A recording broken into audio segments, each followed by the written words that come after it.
মোস্তফা সারোয়ার ফারুকীর ধারাবাহিক নাটক ৪২০ ছিল টপ লেভেলের একটি। বিভিন্ন পলিটিক্যাল ইস্যু এই ধারাবাহিক নাটকটিতে তুলে ধরেছিলেন তিনি। এই ৪২০-এর সিকুয়েল হচ্ছে ৮৪০। এই গল্পেও রাজনীতির মার প্যাচ উঠে এসেছে। চলুন আর কথা না বাড়িয়ে শুরু করা যাক আজকের এক্সপ্লেইনড। ফুলমনির হাটের পর দুবারের মেয়র ডাবলু। দুবারেই বিপুল ভোটে জয়লাভ করেছে সে, কিন্তু তৃতীয়বারের ভোটের আগে সে বিপদে। বিপদটা প্রতিপক্ষ কাজীকে নিয়ে নয়, বিপদটা ফেসবুক পোস্টের হাহা রিয়াক্ট নিয়ে। ডাবলুকে নিয়ে যে পোস্ট দেয় সেই পোস্টে প্রচুর হাহা রিয়াক্ট পড়ে। এইটা নিয়ে অনেক চিন্তিত ডাবলু।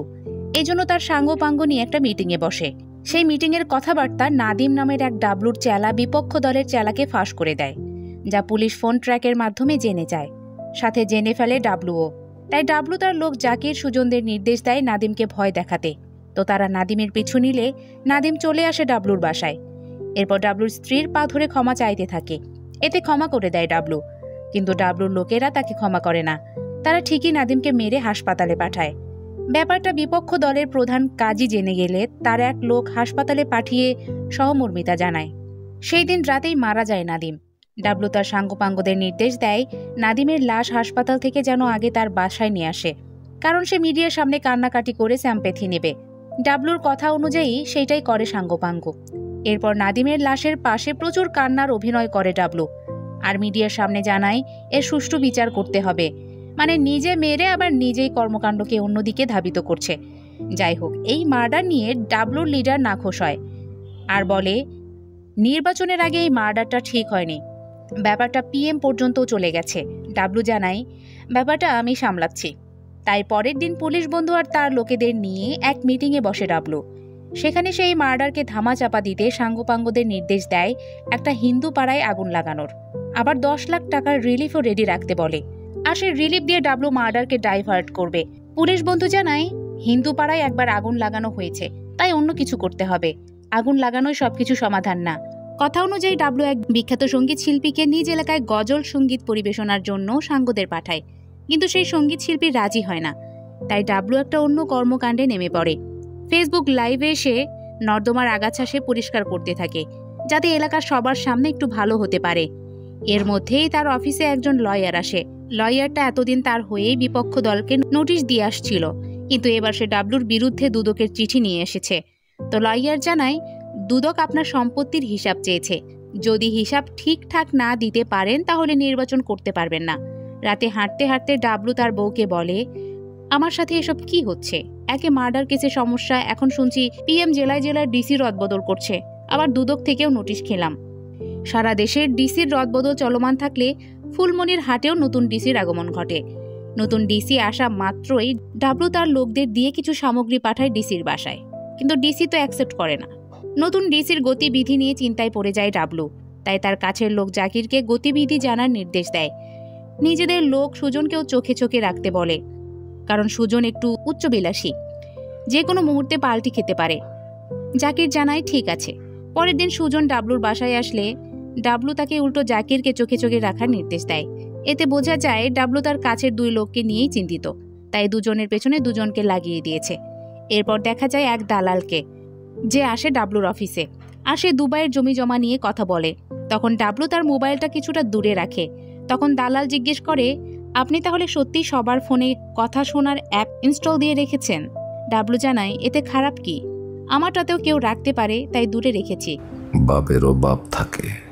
এরপর দুজনের দুবাইয়ের আলাপচারিতায় জানা যায় ডাবলু সাহেব টাকা পাচার করে একের পর এক দুবাই ফ্ল্যাট কিনছে। এই বিষয়টা আমাদের কাছে নতুন না। আমাদের দেশের টাকাও এভাবে বিদেশে পাচার করা হয়, আর তা আমাদের অজানা নয়। তো ডাবলু যে তার সাম্রাজ্য বিদেশে গড়ছে তা নিয়ে নাখোশ তার বউ। তখন ডাবলু ব্যাপারটা তার বউকে বুঝিয়ে বলে দেশের যে অবস্থা, যে কোনো মুহূর্তে বাইরে যেতে হতে পারে, তাই এসব করছি। পরের দিন নির্বাচন নিয়ে আলাপচারিতায় সবাই ডিসির সাথে মিটিংয়ে বসে। সেখানে ডাবলু তার লোকজনদের প্রার্থী হিসেবে নিয়ে যায়। তাই আলোচনা সভায় বিপক্ষ দলের ছাত্রনেতা বলে ওঠে কার বিরুদ্ধে আর প্রার্থী হইব, সব তো ডাবলুর লোক। ডাবলু সবাইকে সেজে নিয়ে এসেছে। এতে অবজেকশন দিতে থাকে ডাবলুর লোকজন। বিপক্ষ ছাত্রনেতা আরও বলে ডাবলু সাহেব সবার ফোনে নগর সেবা নামে এক অ্যাপ ইনস্টল করে দিয়েছে। এতে আমাদের কথাগুলো শুনে নির্যাতন করে। আমাদের কোনো বাক স্বাধীনতা নেই, কথাগুলো ভালোভাবে নেয় না ডাবলু। তাই মিটিং শেষ করে ওই ছাত্র নেতাকে শাসাতে থাকে ডাবলু। তো ওই ছাত্র নেতা সুমন তার গার্লফ্রেন্ড নিয়ে এক বাসায় ডেটে গেলে সেখানে ডাবলুর ফাঁদে পড়ে। ফাঁদটা পাতে ওই দালালে। তারপর সে রুম ডেটের ভিডিও ডাবলুর হাতে তুলে দেয়। সেই ভিডিও দিয়ে ডাবলু ব্ল্যাকমেইল করে সুমনকে। ছাত্রনেতা সুমনও চুপচাপ হয়ে শুধু সেদিন ডাবলুর কথা শোনে। তারপর রাতে বিষয়টা তার গার্লফ্রেন্ডকে সে জানায়। নির্বাচনের আগে ডাবলুর কাছে বেশ ভালোভাবে ফেঁসে যায় ছাত্রনেতা সুমন। তারপরেও সে দমে যায় না। তাই ডাবলুর কাছে গিয়ে বলে আসে, আপনি ইন্টারনেটে ভিডিও ছেড়ে দেন, কোনো যায় আসে না আমার। ব্যাপারটা ভালোভাবে দেখে না সুমনের গার্লফ্রেন্ড। তাই সে সুমনকে বলে, যদি ভিডিও ভাইরাল হয় তাহলে আমার আত্মহত্যা ছাড়া আর কোনো পথ নেই। তাই সুমন এক বুদ্ধিজীবীর সাথে দেখা করতে যায়। আমরা শুরুতে যাকে ডাবলুর পুলিশ বন্ধু মনে করেছিলাম, সে আসলে পুলিশ নয়, বুদ্ধিজীবী।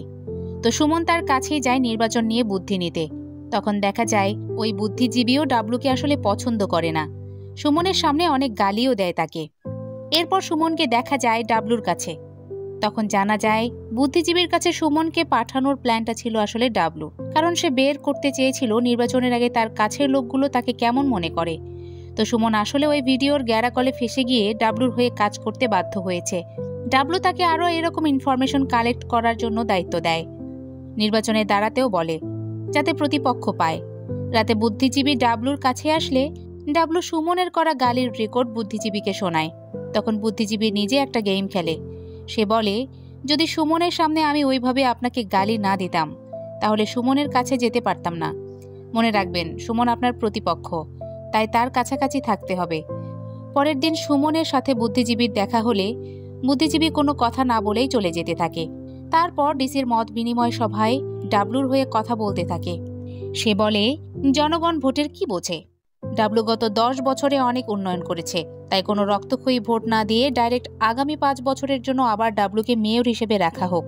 মত বিনিময় শেষ করে ডাবলুর কাছে এসে বুদ্ধিজীবী বলে, ডিসিটা সুবিধার না, নির্বাচন করেই ছাড়বে, তাই আপনি নির্বাচনের প্রস্তুতি নেন। এবার নির্বাচনী প্রচারণা শুরু করে দেয় ডাবলু। সর্বস্তরের মানুষের সাথে হাত মেলায়, আবার সাবান দিয়ে হাতও ধুয়ে ফেলে। এই হলো 10 বছরের মেয়র। ওইদিকে ছাত্র নেতা সুমন ও ডাবলুর বিপক্ষ নেতা কাজীর বিরুদ্ধে কথা বলে। এর মধ্যে একজন ফোন করে ডাবলুর বিপক্ষে ভোট দেওয়ার কথা জানালে ফোন ট্র্যাক করে তাকে এসে শাসায় ডাবলু, আর জানিয়ে দেয় তোর পরিবারের কেউ যেন ভোট দিতে না আসে। তো বুদ্ধিজীবী এসে ডাবলুকে জানায়, এখন ভোটের সময় উত্তেজিত হওয়া যাবে না, আরও বাড়ি বাড়ি গিয়ে ভোট ভিক্ষা চাইতে হবে। নিজেকে শান্ত শিষ্ট রাখতে তাই ডাবলু এবার মেডিটেশনে যায়। মেডিটেশন নিতে গিয়েও বিদেশি ট্রেনারকে গালি দিয়ে চলে আসে ডাবলু। বাড়ি এসে ভোট ভিক্ষা নেওয়ার ব্যাপারে ডাবলু তার সাঙ্গপাঙ্গদের সাথে কথা বলে। সে বলে, আমি কখনো ভোট ভিক্ষা চাইনি, তাই পারবো না। এরপর বুদ্ধিজীবীকে ডেকে এনে বলতে থাকে, আমি মানুষের কল্যাণের জন্য ভোট চাইতে পারবো না, তাই সিদ্ধান্ত নিয়েছি ভোটে দাঁড়াবো না। কানাডা চলে যাব আর সেখানে জীবনযাপন করব।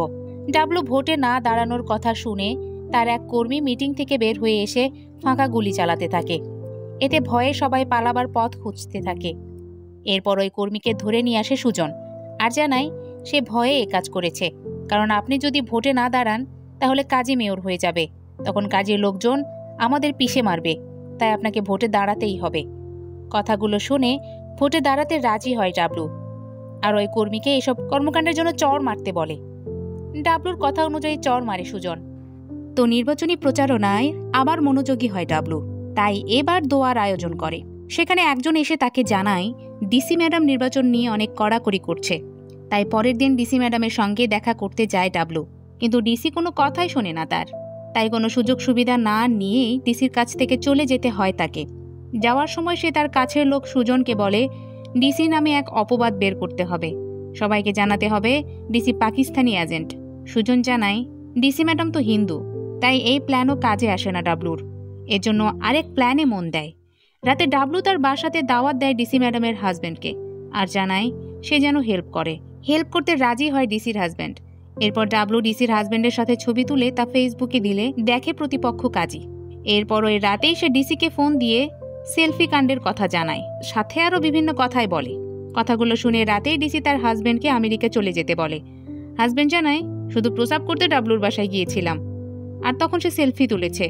সকালবেলা ডিসি লাইভে এসে বলে, আমাকে এখানে সুষ্ঠু নির্বাচনের জন্য পাঠানো হয়েছে, সুষ্ঠু নির্বাচনের জন্য কাজও করছি, তাই এখন থেকে সবার ফোনে নাগরিক অ্যাপ নিষিদ্ধ ঘোষণা করা হলো। লাইভটা দেখে ডাবলুও। ডিসির কাছ থেকে এমন কথা শুনে নিস্তব্ধ হয়ে যায়, কারণ এখন আর কারো ফোন সে ট্র্যাক করতে পারবে না। তাই ডাবলু ডিসির হাজবেন্ডের কাছে এসে বলে, এসব কেন করলেন আপনি? ডিসির হাজবেন্ড জানায়, আমিও বইয়ের কাছে অসহায় ভাই। তখন গালি দিয়ে চলে আসে ডাবলু। এরপর জাকিরকে সাথে নিয়ে এক প্ল্যান ঠিক করে ডাবলু। যেহেতু তার নগর সেবা অ্যাপ আর নেই, তাই শত্রুর খোঁজও নেই, কিন্তু নির্বাচনের আগে শত্রুদের খুঁজে বের করতে হবে। তাই ডাবলু মারা যাওয়ার প্ল্যান করে বান্দরবন চলে যায়। পরের দিন অ্যানাউন্সমেন্ট হয় ডাবলু মারা গেছে। তাই বুদ্ধিজীবী চলে যায় বিপক্ষ নেতা কাজীর কাছে। ডাবলু মারা যাওয়ায় তার কর্মীদের ভয়ে সেও হাসপাতালে ভর্তি থাকে। তো বুদ্ধিজীবী হাসপাতালে গেলে তাকে গণজোয়ারের প্রধান হতে বলে কাজী, আর ডাবলু মারা যাওয়ার আন্দোলনের মিছিল করতে বলে। কথা অনুযায়ী তাই করে বুদ্ধিজীবী, কিন্তু সবার থেকে জুতার বাড়ি খায়। এরপর রাতে সে ডাবলুর ফোন পায়। যেহেতু বুদ্ধিজীবী তার বিপক্ষে, তাই ডাবলু তাকে মারার হুমকি দেয়। তাই বুদ্ধিজীবী ওই রাতেই দৌড়ে কাজীর কাছে আসে, আর এসে ডাবলু যে বেঁচে আছে আর তাকে মারতে চাচ্ছে সেটা জানায়। কিন্তু কাজী তেমন কোনো রেসপন্স করে না। ওইদিকে বান্দরবন থেকে ডাবলু তার সাঙ্গপাঙ্গদের ফোন করে এলাকার শত্রুদের কথা জানতে থাকে। এরপর দেখা যায় কেউ একজন ডাবলুকে ফলো করছে। একসময় সে ডাবলুকে গুলি করে বসে। তখন ডাবলুর স্ত্রী লাইভে এসে জানায় ডাবলুর মৃত্যুটা মিথ্যা ছিল, সে আসলে গুলিতে আহত হয়েছে। এতে বোঝা যায় গুলি খেয়েও মারা যায়নি ডাবলু। তো ওই কাশেম দালাল ডাবলুর ওয়াইফকে ফোন করে বলে এইটা জাকিরের কাজ, ডাবলু সাহেব জাকিরকে সাথে নিয়ে এই প্ল্যান করেছে। তো ডাবলুর ওয়াইফ ডাবলুর চেয়ারে বসে অন্যদের হুকুম দেয়, যতদিন না সঠিক তদন্ত হচ্ছে ততদিন জাকিরকে একাকী রাখবে। সুজন জানায় ঠিক আছে। এরপর কথা অনুযায়ী সে জাকিরকে পার্টি অফিসে ঢুকতে দেয় না। এতে রাগ দেখায় জাকিরও। এর মধ্যে দুবাই থেকে কাশেম চলে আসে, আর তাকে ফুলের মালা দিয়ে বরণ করে সুজন। এরপর কাশেম তার সাথে করা রিভেঞ্জ নিতে থাকে জাকিরের সাথে। লুঙ্গি খোলা আর প্যান্ট খোলা এক জিনিস না। ততদিনে ডাবলু সুস্থ হয়ে ফুলমতির হাটে আসে। এরপর লাইভে বলে এসব কাজীর কাজ। ভোটের জন্য ফুলমতির হাটে আসে নতুন ওসি, আর সে জানায় এই এলাকায় সম্প্রতি 2টা মার্ডারের তদন্তে আমরা এসেছি। নাদিমের মার্ডারের ব্যাপারটা তো আমরা জানি। আগে বিপক্ষ দলের নেতা কাজীর ওয়াইফও মার্ডার হয়েছিল। তো এর মধ্যে মিডিয়ায় কাজীর ওয়াইফ মার্ডারের ফোন কল চলে আসে, আর এই মার্ডারটা করেছিল জাকির। যেহেতু সবকিছু ফাঁস হয়ে গেছে, তাই জাকির পালাতে যায়, কিন্তু ঠিকই সে পড়ে যায় ডিবির হাতে। ওইদিকে ডাবলু কাশেম দালালকে ফোন করে ধন্যবাদ দেয়, কারণ কাশেম শুরু থেকে জাকিরকে সন্দেহ করে আসছিল। তো জাকির পুলিশকে 164 ধারায় জবানবন্দি দিতে চায় যে কাজীকে মারার হুকুম ডাবলু দিয়েছিল, আর কাজীর জায়গায় কাজের বউ মার্ডার হয়। এই জবানবন্দির কথা ডাবলু জানতে পেরে দুবাইয়ে পালিয়ে যায়। দুবাইয়ে তাকে রিসিভ করে কাশেম, নিয়ে যায় ডাবলুর কেনা দুবাই ফ্ল্যাটে। আর সেই ফ্ল্যাট ডাবলু তার বউ বাচ্চাকে ভিডিও কলে দেখাতে থাকে। ওইদিকে দেশের ডাবলুর কাটলেটগুলো গুড়িয়ে দিতে থাকে বিপক্ষ দলের কর্মীরা। এর মধ্যেই ডাবলুর ওয়াইফের কাছে মুখ খুলে ডাবলুর রাজনৈতিক মুখপাত্র। তো তার কথাতে জানা যায় ডাবলু তার 10 কোটি দামের ফ্যাক্টরি 10 লাখ টাকা দিয়ে কিনে নিয়েছে। তারপরও সে ডাবলুর সাথে কাজ করছে নিখোঁজ ভাইকে খুঁজতে। 4 বছর ধরে তার ভাই নিখোঁজ। এখন বেঁচে আছে কিনা ডাবলু মেরে ফেলেছে তা জানতে চায় ডাবলুর ওয়াইফের কাছে। চুপচাপ থাকে ডাবলুর ওয়াইফ। ওইদিকে দুবাইয়ে ডাবলু ঘুরতে থাকে দিনের পর দিন। একদিন কার্ড থেকে টাকা তুলতে গেলে দেখে টাকা নেই কারণ জাকিরের জবানবন্দিতে পুলিশ ডাবলুর সকল ব্যাংক ব্যালেন্স আর কোম্পানি সব বন্ধ করে দেয়। তাই ডাবলু দুবাইতে গোপনভাবে টাকা ম্যানেজ করে। তখন তার পরিচয় হয় অন্য এক রাজনীতিবিদের সাথে, আর সেও ডাবলুর মতো। তো সেই লোকটি ডাবলুকে জানায় আপনাকে তো ইন্টারপোল খুঁজছে, ফেসবুকে ছবি দেখলাম, তাই নিজেকে গোপন করেন।